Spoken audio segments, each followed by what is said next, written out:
Pepsters, isa na namang makabuluhang pep talk ang hatid namin sa inyo ngayong araw at kasama natin ang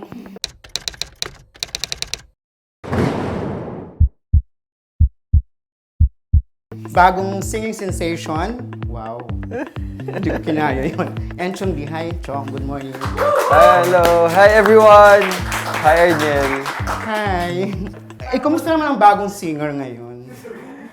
Well, una-una, hindi ko naman talaga exactly kinoconsider yung sarili ko as singer. It's more of a performer. I think that's the reason also why bakit nagkaroon ako ng concert also. Kasi sabi ko nga, disclaimer ko lagi, hindi naman ako nagtatry na parang maging, for example, sila Kuya Martin or sila Kuya Gary.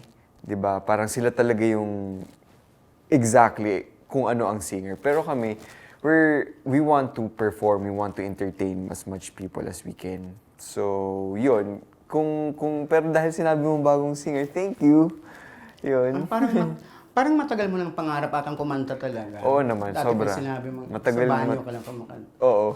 Pansarili ko lang yung ginagawa ko. Pero like ngayon, dahil nga nabigyan ako ng chance ng Star Music na magkaroon ng album. So, pinaghirapan ko talaga. And sabi ko nga sa kanila, kapag nagkaroon ako ng album, sisiguraduhin ko, I'm gonna work hard for it. So hanggang nga, hindi ako titigil hanggat mag-platinum siya. Oo, naka-gold ka. Congrats Yun. Naka-gold ka na, di ba? Yes. Parang yung oras mo dito mo na lang, nag-focus ka na lang dyan. Alam mo, sa totoo lang, nung like last year, parang ang ginawa ko lang isang movie lang. Tapos nag-focus na talaga ako sa album. Pero sabi ko nga, nung time na yun, sabi ko, gusto ko bumalik sa TV. Pero nung nare-realize ko ngayon, kung bumalik ako sa TV during that time, hindi ko siya makakapag-focus. During that time, produce ko rin yung album. Sabi ko, ako rin yung producer. So, itong concert ngayon, second time ko na siya magpo-produce.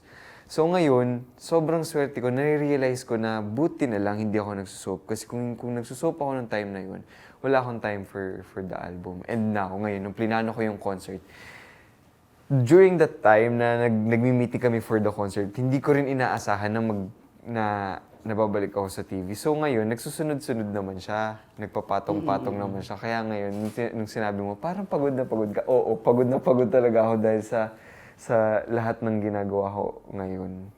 Pero I'm happy. But again, di ba, nothing in this life, nothing really worth it comes easy. Parang ang yaman mo na at 26, no? Gusto ko eh. Hindi pero... Ang laki ng apartment mo sa Cubao, di ba? Hindi. Ano naman yun? Kumbaga, simula nung nagsimula ako, magti-10 years na ako next year. Siguro naman dapat nakaipon na ako, di ba? Kaya, yun, marunong lang din talaga ako siguro mag-alaga. Kuripot ka, di ba? Oo, sobra. Sobra, di ba? Kung sino dito yung mga 90s baby? Alright, so gets nyo ako. Pag sinabi ko mainstream pop, doon kami. Doon, like from boy bands, ako talaga fan ako ng mga boy bands. Until now, like One Direction, I'm a fan.